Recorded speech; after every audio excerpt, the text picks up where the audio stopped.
we have a pendulum bob at the end of a string which is fixed at O, move in a horizontal circle on the inside of a cone as shown in the figure.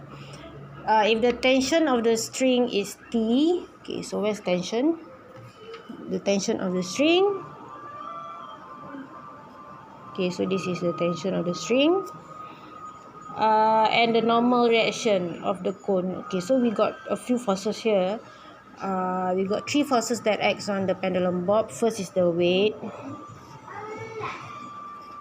Then we have the tension.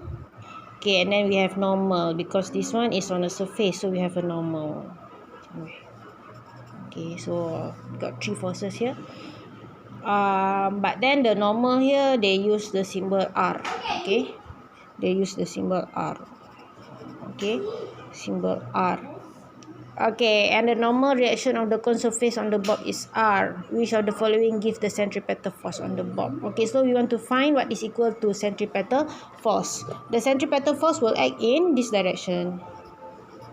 Okay, so if we draw a free body diagram, okay, so we have mg, then we have tension, and we have normal. Okay, all this we want to find the centripetal force, okay, that acts in x direction here. So we determine the angle. Okay, so because we want to resolve the component to x direction. So if here is alpha, it's like kalau sini alpha macam mana angle dia, right, the angle will be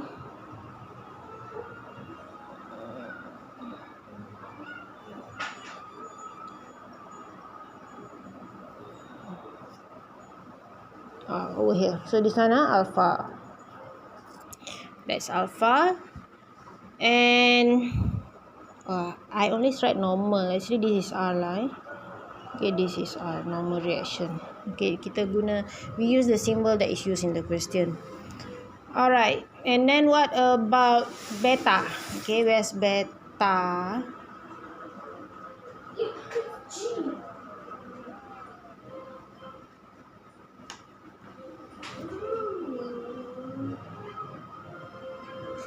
Okay, so beta is in here.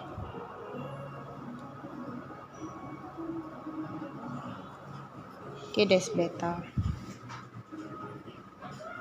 Right, so how we get the angle first? Okay,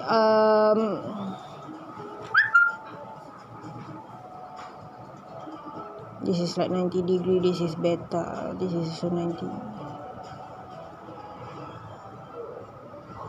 Here and here lah, same huh? Okay, now we resolve the component to x direction. So we got T sine alpha plus R cos beta, okay, is equal to centripetal force. So the answer is T sine theta plus R cos beta. That is the centripetal force on the bob.